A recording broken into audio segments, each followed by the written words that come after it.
बिस्मिल्लाहिर्रहमानिर्रहीम अस्सलाम वालेकुम वेलकम तुहद बेक लट सान यूट्यूब चैनल पे ये जन नाव कुक विथ अम्बरीन सान अजिच recipe wazwan style rogan josh recipe start करने ब्रो अगर तुम ये चैनल पे नई छो चैनल करो सब्सक्राइब तो वीडियो वो एंडस तम चलो करो अजिच रेसिपी स्टार्ट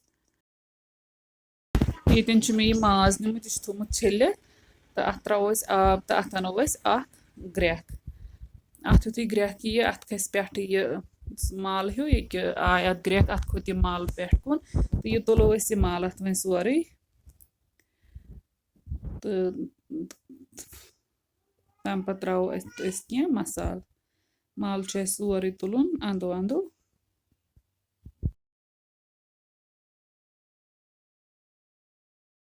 वन त्रो अत कह मसाल यह मे निमुत ये दालचीन बे मे निमज बड़ ज़ सब्ज ज़ल 5-6 बे मे निमुत जीर चमच तो मर्च फल 5-6 रंग 2 तो सबूत बदियान चमच 1-2 तो बे निमुत नून चमच 1 तो त्रो अथ मज तो बे त्रो अतन अत जिंजर गार्लिक पेस्ट चमच 1 तो थो अत पे ढक्कन बंद तो दिमो अत स्टीम 2 पे 3 ये हिसाब माज युत बास अत कूत पाक लगे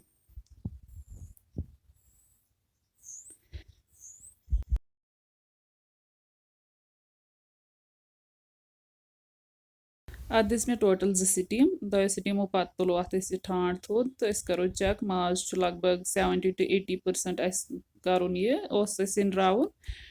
यह गोमुत लगभग 70 to 80% यह गोमुत डन तो वन नी यपर मस्टर्ड ऑयल तो अत मज करो गंड फ्राई तथ बनाउन पेस्ट पत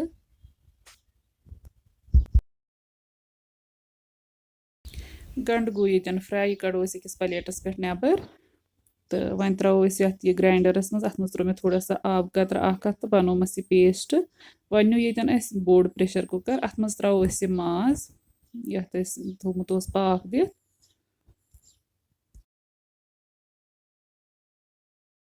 बे त्रो अत मज कह पाउडर्ड मसाल यह त्रो लिद्र चमच 2 नी बे नो शोंठ पाउडर चमच ओड़ बे नो नून चमच 1 बे नो दानवल पाउडर चमच 1 तो बदियान पाउडर चमच 2 यम त्रो अत मज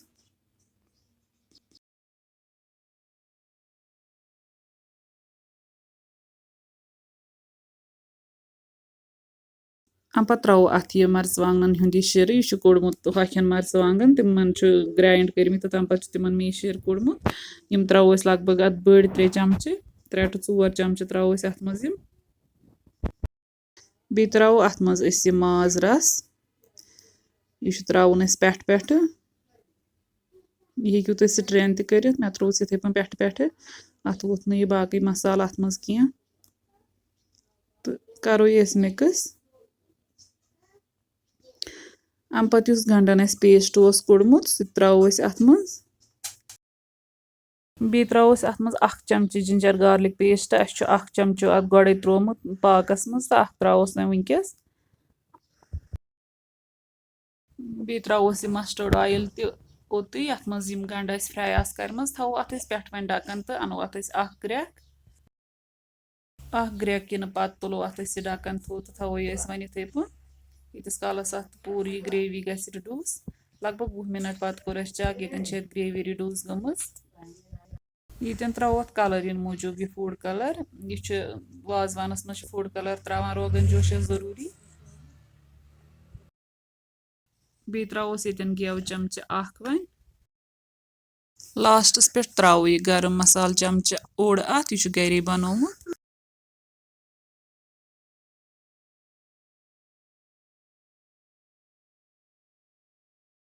तो वन थो अत गैस बंद तो थोस पे ढक्कन दिमोस रेस्ट 5-6 मिनट 4-5 मिनट गसित तुलो अत ढक्कन थो तो वो अत कोता असल कलर आमुत तो यह रेडी गोमुत यह रोगन जोश तो वन करो सर्व अथ सानी रेसिपी ये आन तो अगर सान अजिच रेसिपी पसंद आमत वीडियो करो लाइक तो शेयर बे दीजिए पन फीडबैक कमेंट सेक्शनस मज रेसिपी करो ज़रूर ट्राई अल्लाह हाफिज़।